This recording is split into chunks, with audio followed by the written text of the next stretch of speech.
Hi guys, welcome to my channel.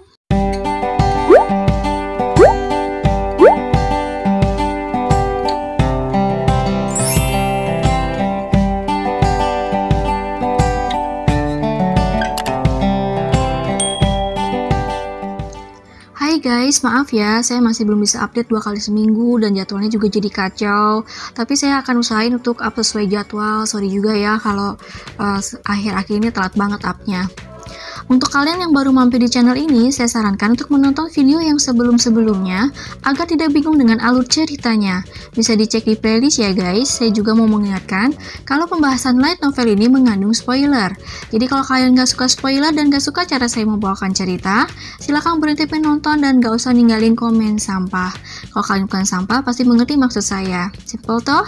Pembahasan kali ini akan kita mulai dari chapter 441 sampai dengan 443. Untuk kalian suka dengan gaya bercerita saya, jangan lupa pencet tombol subscribe, kasih like kalian, dan share ke teman-teman kalian ya guys. Sarah, thank you. Let's go choose.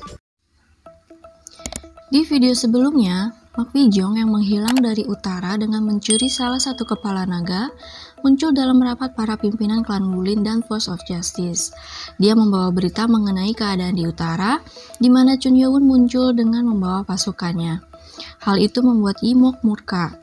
Dan dengan kemunculan Mak Wijong, mereka akhirnya mengetahui tujuan klan Blood God Six Martial yang sebenarnya, yaitu untuk mendapatkan keabadian dengan mengumpulkan inti dari Spirit Beast dan juga letak markas utama klan Blood God Six Martial.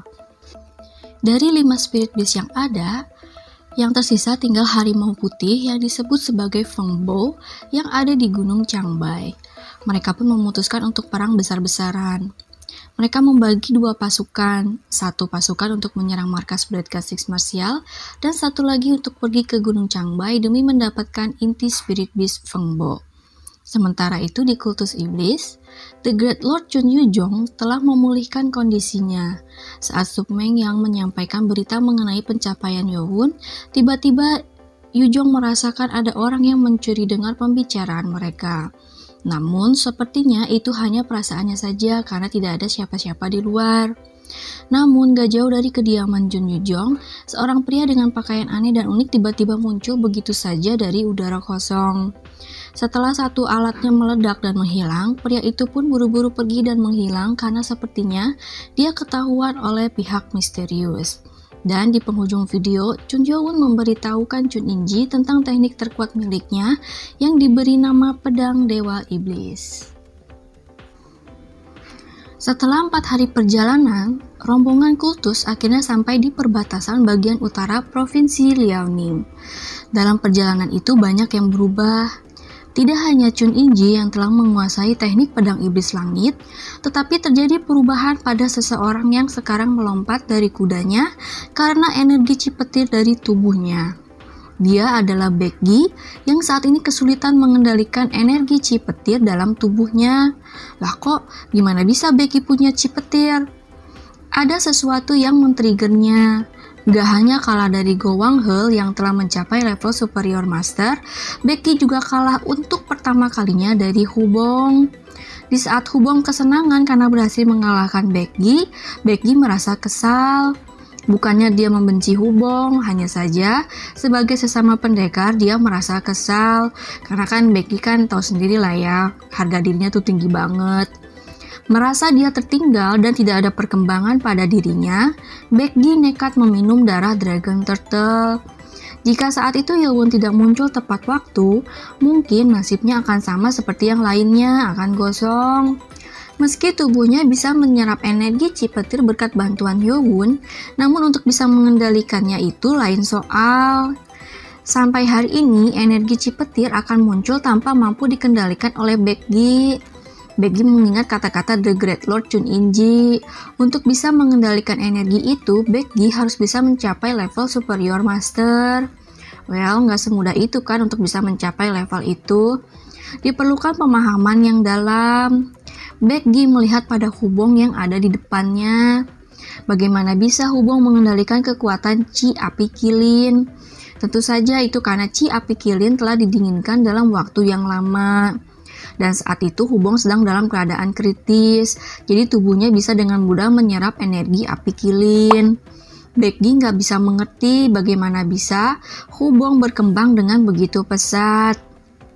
Becky menghela nafas, menyadari kalau Hubong sampai detik itu nggak pernah memikirkan untuk bersaing dengan yang lainnya. Hubong hanya menjalankan tanggung jawabnya dengan sungguh-sungguh dan dapat mencapai pemahaman sebagai hasil dari kerja kerasnya. Hubong adalah Hubong dan dia adalah dia. Setiap orang memiliki jalannya sendiri. Saat ini dia hanya perlu fokus pada jalannya sendiri saja. Tiba-tiba energi cipetirnya muncul lagi di saat Becky merasa santai. Melihat itu, Hubong menoleh pada Becky dan berkata dengan wajah serius, "Gue ngerti kok perasaan elu, punya kekuatan yang besar berarti memiliki tanggung jawab yang besar juga." Ucapnya sambil mengangguk, bukannya menenangkan, Becky malah jadi emosi. Hubong melanjutkan kalau dia juga pernah kesulitan tidur berhari-hari saat dia berusaha menahan panas di tubuhnya. Saat itulah perasaan Becky yang mau mengakui Hubong hilang entah kemana. Detik itu Becky sadar kalau ingin melampaui Hubong dia harus bekerja dengan sangat keras. Hubong yang merasa dicuekin Becky memanggilnya namun gak direspon. Chun Inggi yang melihat mereka dari belakang tersenyum dan berkata kalau Yowon memiliki anak buah yang menarik. Yowon yang berada di sebelah kakeknya mengangguk. Awalnya Hubong berusaha untuk menundukkan Yowon waktu di akademi di bawah perintah Chun Mugem. Tapi sekarang Hubong adalah orang yang membuat mood semua orang cerah kecuali Becky untuk sekarang. Saat itu ada seseorang yang menghampiri mereka dengan terburu-buru. Orang itu adalah Mo Yong-yu. Dengan wajah pucat, Mo Yong-yu bertanya, "Ada apa Yowon memanggilnya?" Yowon berkata kalau mereka sudah hampir sampai di Gunung Changbai, jadi Mo Yong-yu harus mengantar mereka untuk sampai ke sana. Tetapi Mo Yong-yu bertanya apa Yowon yakin mau pergi ke sana. Yowon jadi penasaran memang ada apa sih di Gunung Changbai selain ada Feng Bo, sampai Mo Yong-yu tampak ketakutan begitu. Yowon pun bertanya sebenarnya ada apa di sana. Mo Yong-yu menjelaskan kalau ada aturan tak tertulis yang dipatuhi oleh orang-orang Liaoning, yaitu nggak ada seorang pun yang boleh masuk ke Gunung Changbai. Bahkan karena aturan yang telah diturunkan dari zaman kakeknya sampai ayahnya, Mo Yong-yu nggak pernah pergi bahkan ke kaki gunungnya sekalipun. Katanya ada monster yang menjaga gunung itu. Yowon mengirim telepati pada kakeknya. Apa mungkin monster yang dimaksud itu adalah Feng Bo? Namun kakeknya berkata, kalau sepertinya memang akan sulit untuk memasuki gunung itu, karena memang ada yang menjaga di sana. Informasi ini tuh didapat dari saat dia nyusup ke Blade Code Sixmasial. Yowon bertanya, memang siapa yang menjaga? Kakeknya menjawab, is God. Akui guys. 2 hari yang lalu, di area perbatasan antara Provinsi Jilin dan Provinsi Liaoning, jalan menuju Gunung Changbai sangat curam dan tanahnya bergetar karena ratusan kuda-kuda yang melewatinya. Pasukan besar sedang menuju Gunung Changbai. Mereka adalah pasukan klan Wulin.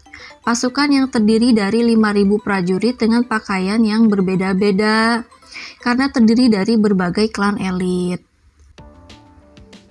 Yang berada di barisan paling depan adalah 7 pimpinan Force of Justice dan beberapa komandan.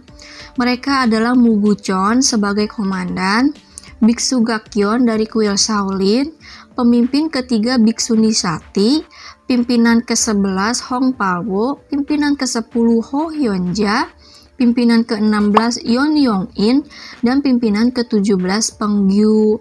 Di belakang mereka ada Mak Bijong dan 5 komandan lainnya, serta 50 kepala klan kecil. Dalam rombongan ini, beberapa pimpinan seperti merasa pasukan mereka terlalu besar. Mereka hanya menyisakan beberapa pasukan untuk menjaga masing-masing klan. Seperti Biksu Nisati merasa apa yang mereka lakukan gak benar. Dan hal itu disetujui oleh Hong Palwo. Dia nggak ngerti kenapa pasukan sebanyak ini mengikuti mereka. Seseorang berkata itu karena mereka harus menghadapi Spirit Beast dan mendapatkan intinya. Alasan itu pun tidak dapat dimengerti olehnya. Namun Biksu Gakyeon yang sedari tadi mendengarkan berkata, karena Hong Palwo baru menjadi ketua klannya jadi dia nggak tahu. Memangnya Hong Palwo tahu alasan pasukan elit ini dikerahkan ke Gunung Changbai? Hong Palwo menjawab untuk membujuk penjaga gunung yang adalah salah satu dari 5 pendekar terkuat Sewulin. Namun Biksu Gakyeon berkata bukan karena masalah orang itu dari 5 pendekar terkuat Sewulin, tetapi karena orang yang bisa disebut sebagai monster itu terikat di Gunung Changbai dan tidak pernah keluar dari gunung. Seandainya dia beraktivitas di Wulin, maka monster itu bisa disebut yang terhebat Sewulin. Itu benar guys, you will know why later. Mendengar itu, Ho Hyun-ja meragukan pendengarannya. Dia tahu monster itu yang paling tua di antara kelima pendekar terkuat Sewulin. Dia juga paham kenapa Yimok dan pimpinan yang lain sangat takut pada monster itu. Sebenarnya tujuan mereka bukan hanya untuk membujuk monster itu, karena hanya monster itu yang bisa menghadapi Demon God. Ada 3 perintah yang diturunkan oleh Yo Bum-ryo. 1. Untuk membujuk penjaga Gunung Changbai. 2. Mendapatkan inti Spirit Beast. Dan 3. Membuat jebakan agar sekte kultus iblis dan klan Blood God Six Martial bisa diserang dengan mudah. Itu adalah rencana yang ideal untuk mereka. Namun itu bisa terjadi kalau penjaga Gunung Changbai mau bekerja sama. Saat mereka sedang mengobrol, ternyata mereka telah sampai di kaki Gunung Changbai. Mereka bisa melihat puncak Gunung Changbai dengan jelas. Kalau mereka mengikuti jalan di depan mereka, sebentar lagi mereka akan masuk ke Gunung Changbai. Mereka berharap monster itu mau terbujuk dan bekerja sama dengan mereka. Saat sedang berjalan, tiba-tiba Mu Buchon yang memimpin pasukan berhenti tiba-tiba. Pimpinan yang lain mau bertanya ada apa, namun tiba-tiba tercium bau busuk menjijikan yang terbawa angin. Hong Palwo berkata kalau itu adalah bau darah, dan kelihatannya ada lebih dari 2 orang yang mati. Entah apa yang terjadi di jalan masuk gunung itu. Yang tahu hanyalah pasukan pendahulu yang telah sampai duluan daripada mereka. Para pasukan mulai cemas. Saat mereka mencapai area pegunungan, sesuatu terjadi. Pasukan yang berada paling depan tiba-tiba langsung waspada dan menggenggam pedang mereka. Itu terjadi karena mereka merasakan aura mengerikan sampai-sampai pasukan terdepan merasa kalau itu adalah akhir hidup mereka. Di jalan yang seharusnya mereka lalui terasa aura yang kuat dan energi yang mengerikan membuat para pasukan ketakutan. Rasanya seperti hutan itu mengatakan, berani melangkah kalian akan mati. Tetapi mereka harus tetap maju. Mu Buchon memberi sinyal kalau mereka akan tetap maju. Sesaat setelah perintah maju dikeluarkan, sesuatu yang membuat syok semua orang terjadi. Prak! Di tengah jalan menuju ke Gunung Changbai, seorang pria yang mengenakan topi bambu tiba-tiba muncul. Pusaran angin mengelilingi pria misterius itu membuat daun-daun di pohon-pohon sekitar bergemerisik. Dengan suara bergetar, Biksu Gakyeon menyebut sebuah nama, East Challenger God atau Dewa Penantang Timur. Mendengar nama itu disebutkan oleh pimpinan kedua Biksu Gakyeon, semua pimpinan yang lain merasa takjub.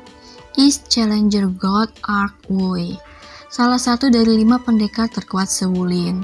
Di sini saya akan nyebutin Arkwui sebagai pendekar bertopi bambu ya guys. Satu-satunya pendekar terkuat tanpa senjata apapun, melainkan hanya menggunakan tinjunya saja. Di antara kelima pendekar terkuat itu, dia satu-satunya yang memiliki gelar God atau dewa.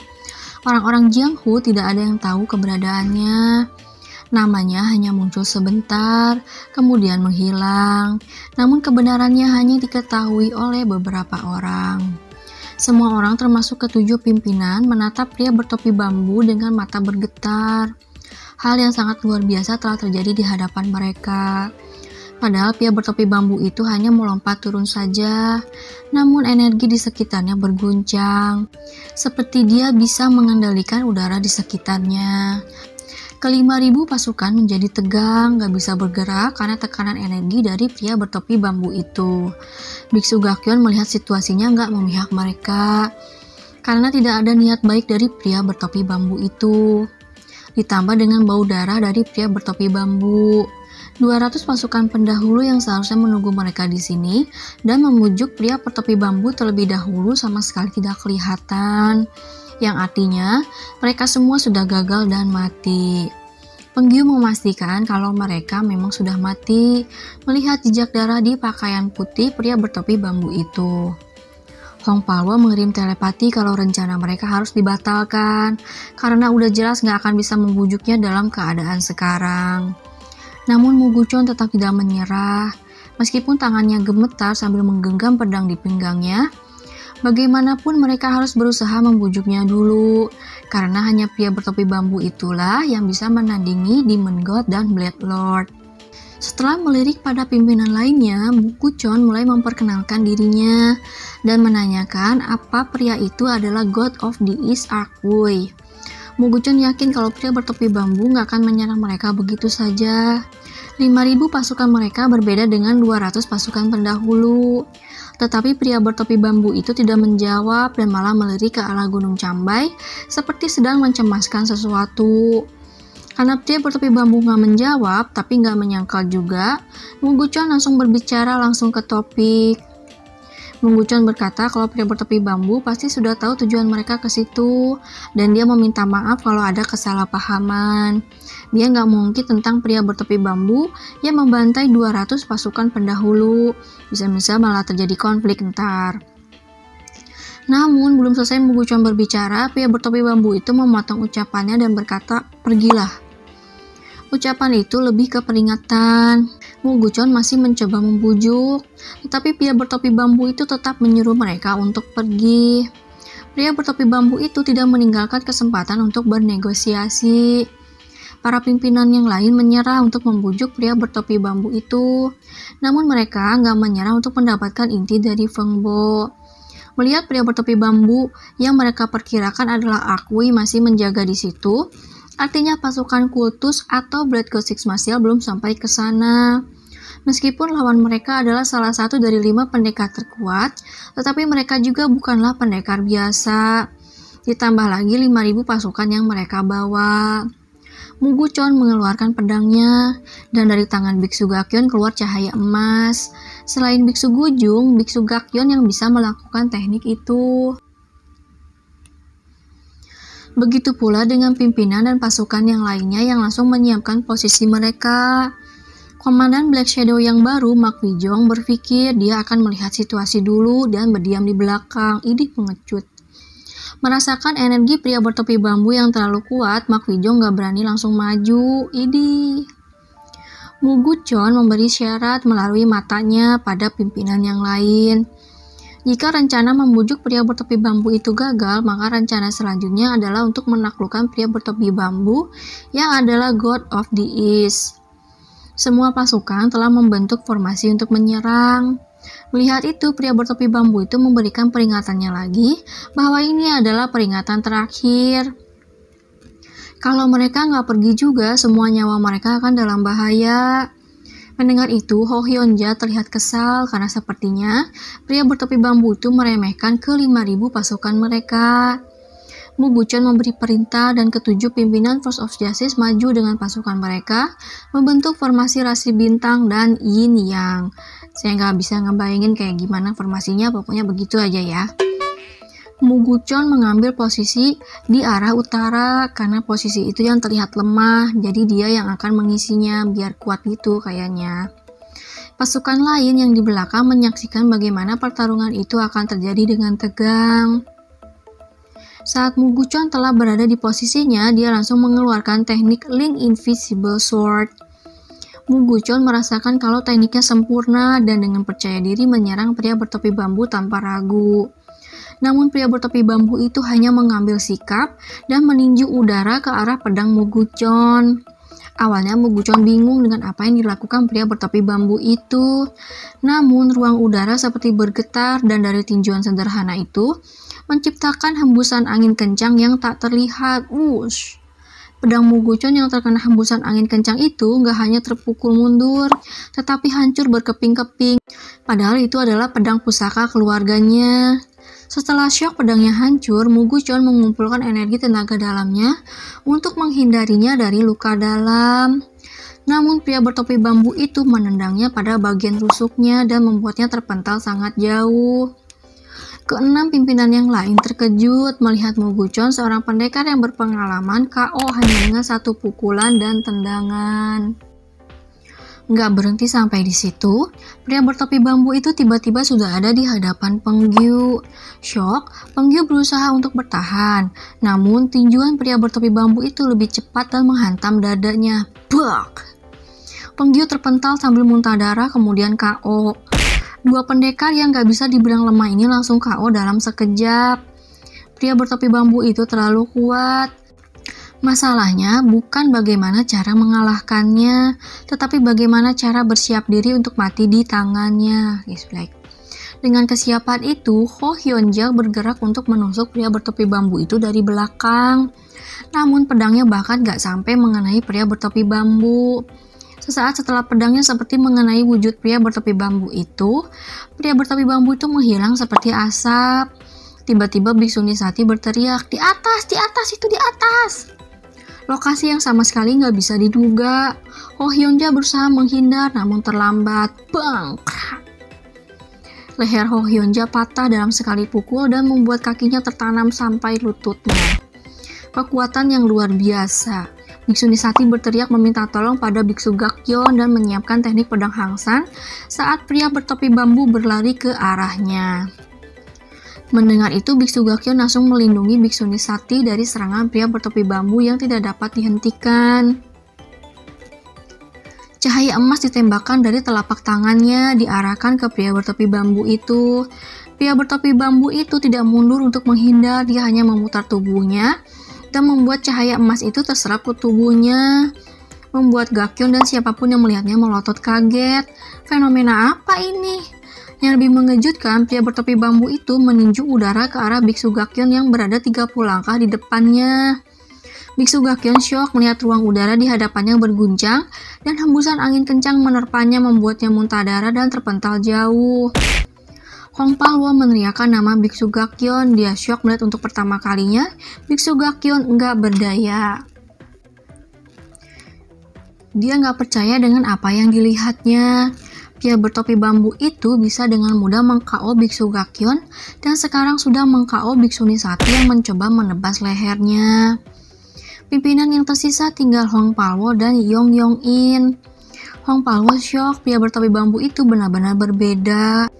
Dia tahu pria bertopi bambu itu bisa disebut monster, namun dia bukan lagi manusia. Padahal pria bertopi bambu itu terlihat belum mengeluarkan kemampuan yang sebenarnya. Dia hanya melakukan pukulan ringan dan pendekar terbaik Force of Justice KO semua, hanya dengan pukulan dan tendangannya saja. Yang artinya bahkan mereka pun belum mengeluarkan kemampuan terbaik mereka, tapi udah pada KO. Tiba-tiba komandan pasukan meneriakkan namanya dan membuatnya keluar dari bengongnya. Saat itu dia melihat Yeon Yong-in sudah KO di tangan pria bertopi bambu. Dan pria bertopi bambu itu sekarang sedang berjalan ke arahnya.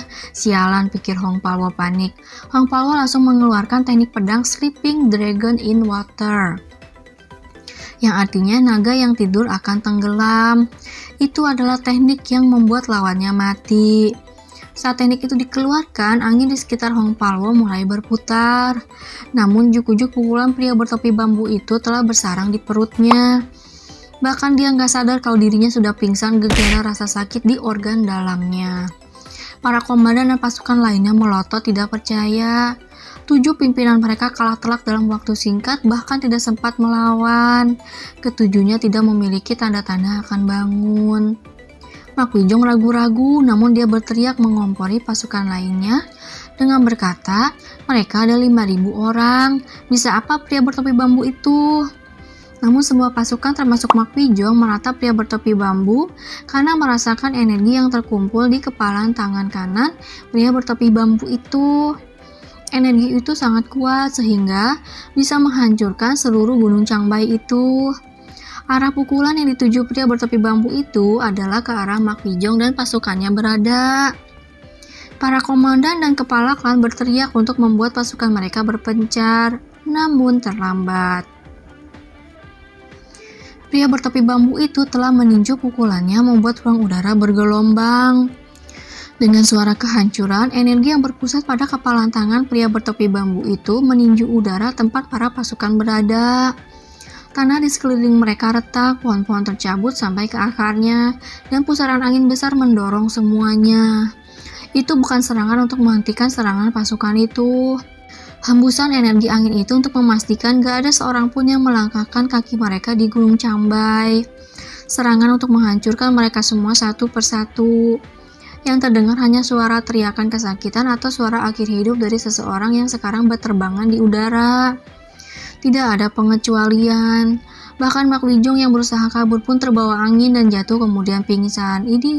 Selama angin energi itu berhembus, para pasukan mulai bertabrakan dengan pasukan lainnya yang menyebabkan korban tambahan. Jadi pada pingsan gitu kan Pak Adu. Hanya pasukan yang di paling belakang yang tidak terkena pusaran energi dahsyat itu. Tetapi mereka hanya bisa syok. Sekitar 1.000 orang dan para pimpinan terbang oleh pusaran energi. Sangat tidak bisa dipercaya. Satu orang bisa menyebabkan kekacauan separah itu. Hanya ada satu pikiran dalam kepala mereka, lari. Inilah kekuatan dari God of the East Archway, monster dari segala monster. Melihat itu, sisa pasukan kehilangan semangat untuk berjuang. Melihat itu, pria bertopi bambu itu berkata, kalau lu gak mau mati, bawa semua orang itu dan pergi dari sini. Ada sekitar 4.000 prajurit yang tidak terluka. Namun mereka sudah kehilangan semangat untuk berjuang.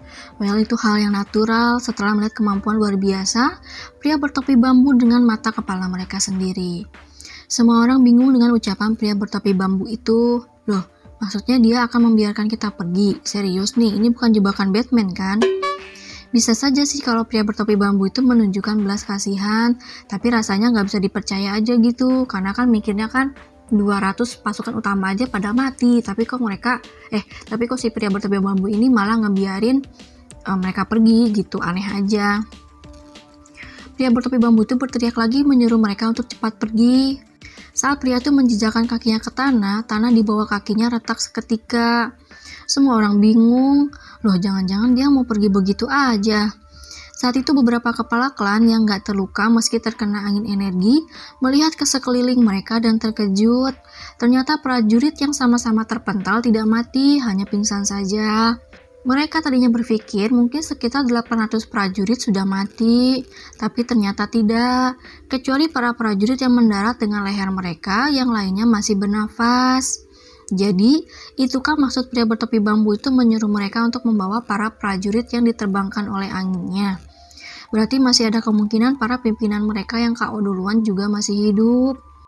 Yudoji, kepala klan White Rock Sword, berpikir kalau monster itu memperlihatkan belas kasihannya. Mereka harus mundur sekarang. Lagi pula mereka nggak punya kemungkinan untuk menang. Yudoji pun menerima belas kasihan pria bertopi bambu itu dan berterima kasih karena telah diizinkan untuk hidup dan pergi. Dia pun berkata akan segera pergi. Pria bertopi bambu itu tidak menjawab, bukan karena sombong, itu karena dia malas bicara dengan mereka. Udah sana pergi. Yudoji pun memberi perintah untuk mengangkut para prajurit yang pingsan dan prajurit yang masih baik-baik saja. Secara serentak para prajurit menuruti perintah Yudoji yang saat itu memiliki tingkat tertinggi setelah para pimpinan dan beberapa komandan KO. Mereka membentuk barisan rapi dan mulai berjalan meninggalkan Gunung Cambai. Namun tiba-tiba terasa hawa mengerikan yang menyebabkan bulu kuduk semua orang berdiri. Hawa membunuh yang mengerikan. Yudoji dengan keringat dingin berpikir jangan-jangan pria bertopi bambu itu berubah pikiran. Dia pun menoleh ke belakang, namun pria bertopi bambu itu sudah tidak terlihat dimanapun. Seluruh hutan Cambai itu terasa mengerikan, membuat mereka merasa sesak nafas. Yudoji langsung memerintahkan semua orang untuk terus maju pergi dari situ. Sementara itu, pria bertopi bambu itu berlari ke dalam hutan. Dia melihat pada semak-semak sepanjang dia berlari dan berhenti saat ada semak-semak yang bergetar hebat, seakan merasa ketakutan akan sesuatu. Di tempat itu terasa aura membunuh yang kental yang tadi dirasakan oleh pasukan Force of Justice yang akan pergi. Ada sebuah suara yang terdengar dari tempat itu yang terharang oleh semak-semak dan kegelapan. Bukankah tadi berbeda dari yang kau janjikan? Suara itu menggunakan bahasa asing, bukan bahasa Cina maksudnya. Jadi guys, ini untuk yang bingung kok pakai bahasa Cina bukan Korea ya. For your info, setting cerita Permuliman ini tuh di negeri Cina ya guys. Hanya saja nama kota, tempat, toko-toko memang memakai bahasa Korea, tapi settingnya ini di Cina. Terima kasih. Pria bertopi bambu itu menggelengkan kepalanya ke kiri dan kanan, seolah dia mengerti bahasa yang digunakan oleh suara misterius itu. Suara itu melanjutkan, "Bukannya kau memutuskan untuk tidak ikut campur?" Pria bertopi bambu itu hanya menjawab kalau mereka semua sudah pergi. Suara itu berteriak kesal mengenai sesuatu yang tidak dapat dimengerti. Mengenai pria bertopi bambu itu yang mencari orang yang cocok, dan pria bertopi bambu itu dengan sengaja pergi ke pintu masuk gunung untuk menghalangi orang-orang yang datang. Namun pria bertopi bambu itu hanya berkata kalau pemilik suara itu harus menepati sumpahnya. Si pemilik suara menjadi marah dan berkata kalau sumpah 10 tahun itu akan berakhir 6 hari lagi.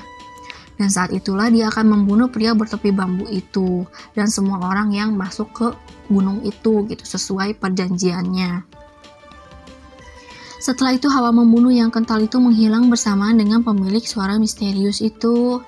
Pria bertopi bambu itu menghela nafas lega dan terus menatap ke tempat suara misterius itu berasal selama beberapa waktu, kemudian dia pun menghilang juga. Di saat yang bersamaan, di puncak gunung yang berada sekitar 5 mil dari Gunung Changbai, terdapat seorang pria dengan perban di seluruh wajah dan tubuhnya, sedang menatap Gunung Changbai. Dia pun berdecak kesal.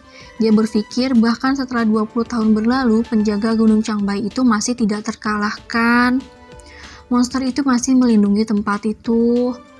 Pria itu dulu ikut berpartisipasi dalam penaklukan Gunung Changbai bersamaan dengan para pendekar master Blade Gothic martial yang lain. Dan hari itu adalah mimpi buruknya yang tidak akan pernah dia lupakan. Monster penjaga hutan itulah yang membuat rencana mereka tertunda hingga 20 tahun lamanya. Seseorang memanggil namanya Master Huang Hol. Huang Hol tidak menyangka kalau 5.000 pasukan klan Wulin dan Force of Justice akan datang ke Gunung Changbai. Dia sudah bisa menebak apa tujuan mereka, yaitu untuk mengambil inti Spirit Beast. Sepertinya ada yang membocorkan rencana dan tujuan mereka. Gak hanya Demon God, tetapi fraksi yang lain juga ikut campur. Sepertinya mereka harus menunggu Blade Lord dulu sebelum bertindak. Saat ini pasukan mereka ada 200 prajurit elit, namun jumlah pasukan Force of Justice 5.000 orang. Wang Hol tersenyum dan berkata hal ini ada bagusnya juga. Pria yang berada di sebelahnya bingung, apa sih maksudnya? Wang Hol melanjutkan, bukankah cepat atau lambat Demon God atau God of the East yang menjaga Gunung Changbai akan saling berbentrokan? Bukankah itu menguntungkan bagi mereka, jadi mereka nggak perlu berhadapan dengan kedua monster itu? Pria di sebelah Wang Hol baru ngeh, ah gitu ya, bener juga. Bukankah memang itu tujuan mereka untuk membuat Demon God dan monster itu bertarung? Akan lebih baik jika keduanya mati. Namun meskipun salah satu mati, yang satunya pasti terluka parah untuk bisa menghadapi mereka kan? Yang jadi masalah sekarang adalah pasukan Force of Justice. Meskipun sekarang pasukan Force of Justice sedang terlihat mundur, namun mereka pasti akan kembali lagi. Karena jika rumor tentang 7 pimpinan yang langsung KO hanya dengan sekali serangan saja tanpa berkutik, pasti akan memalukan untuk mereka. Jadi mereka pasti akan mencoba lagi, apalagi tujuan mereka adalah inti Spirit Beast. Pria di sebelah Wang Hol bertanya, mereka harus bagaimana? Wang Hol berkata kalau mereka harus menyingkirkan pasukan Wulin dulu gimana pun caranya. Kalau berhasil, Blade Lord akan mengakuinya dan mempercayainya kembali. Pria di sebelah Wang Hol bertanya karena penasaran. Menurutnya, siapa yang akan menang antara Demon God dan monster itu? Wang Hol diam sejenak dan berkata, tentu saja yang menang adalah God of the East. 4 hari telah berlalu sejak pasukan Wulin dan Force of Justice gagal memasuki Gunung Changbai. Meski pasukan mereka mengalami kekalahan melawan monster yang kuat, namun mereka tidak mendapatkan hasil yang terburuk. Pasukan mereka mendirikan perkemahan 200 mil ke arah utara. Awalnya mereka akan pergi ke arah tenggara tempat klan Moyong berada untuk mengisi perbekalan mereka. Namun wilayah tenggara memiliki jalan yang sulit untuk dilewati dan banyak perkampungan di sana. 5.000 pasukan bukanlah jumlah yang sedikit dan gak mungkin orang-orang gak melihat mereka. Jadi mereka memutuskan untuk pergi ke arah utara dan beruntung mendapatkan tempat yang cocok untuk berkemah dan bersembunyi. Selama 2 hari mereka berada di situasi yang buruk karena para pimpinan mereka masih dalam pemulihan. Untungnya di hari keempat para pimpinan sudah bangun dan pulih dari luka dalam mereka. Pimpinan yang pulih lebih cepat adalah dari Force of Justice. Sayangnya terdapat korban di antara mereka, yaitu pimpinan Ho Hyunja yang lehernya hancur. Saat ini mereka sedang rapat di dalam salah satu barak. Semua pimpinan mendesah lesu dengan perasaan yang berat. Mereka membawa 5.000 prajurit namun tetap tidak bisa mengalahkan God of the East. Dan hasilnya sangat buruk. Biksu Gakyeon membuka pembicaraan. Dia nggak mengerti dengan apa yang terjadi. Memang di antara mereka ada korban, tetapi pria bertopi bambu itu berhasil memukul mundur mereka tanpa melukai pasukan mereka dengan parah. Padahal kalau dipikir-pikir, manusia yang lebih mendekati monster itu pasti bisa dengan mudah membantai ke 5.000 pasukan mereka. Yudoji setuju dengan Biksu Gakyeon.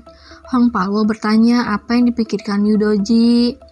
Yudoji menjawab, pria bertopi bambu itu sepertinya berusaha untuk menghalangi mereka masuk ke gunung itu daripada menyerang mereka. Mu Guchon pun menambahkan kalau pria bertopi bambu sepertinya mengkhawatirkan sesuatu yang ada di dalam gunung itu. Namun Penggyu yang temperamental berteriak marah. Sebenarnya apa yang mereka bicarakan? Bagaimana bisa monster itu membantai 200 pasukan pendahulu mereka kalau dia memiliki tujuan untuk gak melukai pasukan mereka? Biksu Gakyeon menimpali, justru itu letak anehnya. Kenapa monster itu melepaskan mereka begitu saja setelah membantai 200 pasukan pendahulu mereka? Kan aneh banget. Para pimpinan hanya mengalami luka ringan. Setidaknya, God of the East terlihat berusaha nggak membunuh mereka. Saat Gakyeon sedang berkata kemungkinan yang membinasakan pasukan pendahulu adalah orang lain, tiba-tiba seseorang menyelanya dan berkata, "Oh, sepertinya para pimpinan menganggap remeh masalah ini. Dia adalah Komandan Black Shadow Mak Wijong." Pimpinan Yeon Yong-in dengan marah berkata, meskipun Mak Wijong diangkat sebagai komandan karena apa yang sudah dicapainya, tetapi menyela pembicaraan antar pimpinan bukanlah hal yang bisa dia lakukan. Itu adalah sebuah peringatan. Gak ada seorang pun dari orang-orang yang ada di barak menganggap Mak Wijong sebagai komandan yang sesungguhnya. Gak peduli dari mana asal orang itu, tetapi posisi komandan harus berdasarkan kemampuan sebagai pendekar.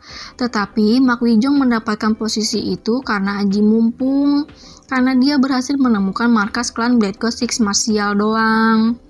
Dalam hati Mak Wijong mengumpat merasa kesal, namun dia tetap menundukkan kepalanya dan meminta maaf atas tindakannya.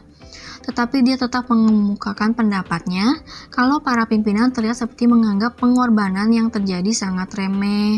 Memang mereka hanya kehilangan beberapa prajurit dan seorang pimpinan, tetapi mereka juga kan punya teman-teman seprajurit dan keluarga yang ditinggalkan. Yeon Yong-in sebenarnya merasa kesal, tetapi apa yang diucapkan Mak Wijong ada benarnya juga. Kalau mereka menganggap remeh pengorbanan yang ada dan malah bersyukur kalau korbannya sedikit, klan yang lain yang kehilangan akan merasa tidak senang. Mak Wijong menegaskan kalau nggak benar kalau mereka langsung menyerah begitu saja, hanya karena dikalahkan sekali oleh monster itu dan melepaskan masalah ini. Kan kasihan pimpinan Ho Hyunja yang mati berjuang. Halah. Biksu Gakyeon membenarkan perkataan Mak Wijong kalau mereka sudah meremehkan jumlah korban yang ada. Pimpinan yang lain pun terdiam karena ada perkataan Mak Wijong yang ada benarnya. Jadi di sini tuh si Mak Wijong itu seolah-olah kayak meyakinkan, ayo kita serang lagi gitu. Sedangkan si para pimpinan itu berpikir kok kayaknya ada yang aneh nih. Harusnya mereka sebaiknya hati-hati dulu, jangan nyerang si God of the East dulu gitu, pasti ada sesuatu. Tapi si Mak Wijong tuh ayo kita serang aja, kayak gitulah intinya. Namun gak semua setuju. Yudoji tetap berkata dia tetap yakin kalau ada orang lain yang lebih berbahaya dari God of the East di Gunung Changbai. Hanya karena Komandan Mak Wijong berpikir kita menganggap remeh para korban, bukan berarti mereka harus kembali ke Gunung Changbai begitu saja. Yudoji masih belum bisa melupakan hawa membunuh yang kental saat mereka akan mundur. Dan hawa itu sudah pasti bukan berasal dari God of the East. Selama 4 hari, Yudoji menyimpulkan bahwa God of the East muncul untuk memastikan gak ada seorang pun yang memasuki Gunung Changbai dan mati dibantai oleh sesuatu yang memiliki hawa membunuh yang mengerikan itu. Namun Penggyu gak setuju dan bertanya kalau bukan God of the East yang membunuh pasukan pendahulu, lalu siapa?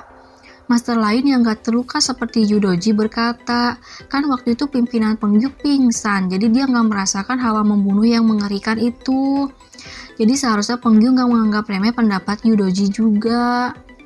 Penggyu gak terima dikatai begitu, langsung marah dan mereka adu mulut. Tetapi Komandan Muguchon menghentikan mereka dan berkata, yang terpenting sekarang bukan hal itu. Tetapi mereka sudah kehilangan banyak waktu. Dan karena rencana 1 dan 2 sudah gagal, mereka harus melakukan rencana darurat yang telah direncanakan oleh Yo Bum-ryo. Tujuan mereka adalah untuk mencegah inti Spirit Beast jatuh ke tangan kultus atau klan Blood God Six Martial. Biksu Nisati setuju dengan pendapat Muguchon. Bagaimanapun mereka harus bisa menaklukkan God of the East.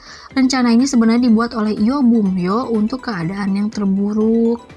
Rencana ini sebenarnya bukan untuk menaklukkan God of the East, tetapi untuk saat mereka sama sekali nggak bisa memasuki Gunung Changbai. Namun, karena God of the East sendiri mampu memukul mundur mereka terpaksa harus melakukan rencana darurat ini. Bagaimanapun, mereka harus bisa menghentikan rencana apapun yang dimiliki kultus dan klan Blood God Six Martial. Hong Palwo melirik pada Mak Wijong dan berkata, kalau dia percaya pada Mak Wijong yang kembali dari utara. Karena rencana ini nggak bisa berjalan kalau Chun Yo-won dari kultus ternyata nggak datang ke Gunung Changbai. Jadi mereka berharap kalau prediksi Mak Wijong benar. Seperti Yeon Yong-in, Hong Palwo pun meragukan perkataan Mak Wijong, membuat Mak Wijong kesal, tapi dia menahannya. Mak Wijong meyakinkan Hong Palwo dan pimpinan yang lain untuk percaya padanya. Karena meskipun Lord Chun telah memiliki inti kilin api, dia tetap pergi ke utara untuk mendapatkan inti Dragon Turtle. Jadi sudah pasti dia akan ke Gunung Changbai untuk mendapatkan inti yang lain juga. Kampret tos kau Mak Wijong mau ngadu domba. Padahal kan Jaewon dapetin semua inti Spirit Beast itu nggak sengaja. Ke utara juga tujuannya bukan dapetin inti naga, geblok maneh. Provinsi Liaoning adalah wilayah Force of Justice. Jadi kalau pasukan kultus menginjakan kaki di sana, pasti akan ada kabar dari orang-orang Liaoning pada mereka. Mak Wijong meneruskan, jadi kalau mereka bisa bersiap-siap di waktu itu, maka bukan hanya mereka bisa membunuh Demon God sekaligus mendapatkan inti Spirit Beast, tapi juga untuk masa depan fraksi mereka. Tiba-tiba seseorang berkata, itu adalah rencana yang menyenangkan untuk dijalankan. Mak Wijong kesal dengan ucapan itu dan bertanya siapa sih yang ngomong begitu sambil melihat ke sekeliling. Tapi semua orang yang ada di situ juga bingung siapa yang ngomong tadi. Orang misterius itu menjawab lagi kalau dialah yang menjawab. Semua orang langsung tegang karena mereka kenal sekali dengan suara orang itu. Saat itulah di pintu masuk barak udara seperti berguncang dan muncullah sesosok makhluk dengan armor hitam. Monster yang keseluruhan tubuhnya hitam kecuali matanya yang berkilau. Semua orang di dalam barak mengeluarkan senjata mereka dan berteriak siapa dia dan bagaimana dia bisa memasuki barak itu. Siapapun gak bisa merasakan kehadiran makhluk itu sampai makhluk itu menunjukkan dirinya. Termasuk Muguchon yang paling kuat di sana. Makhluk itu pun menunjukkan siapa dirinya dan semua orang terkejut.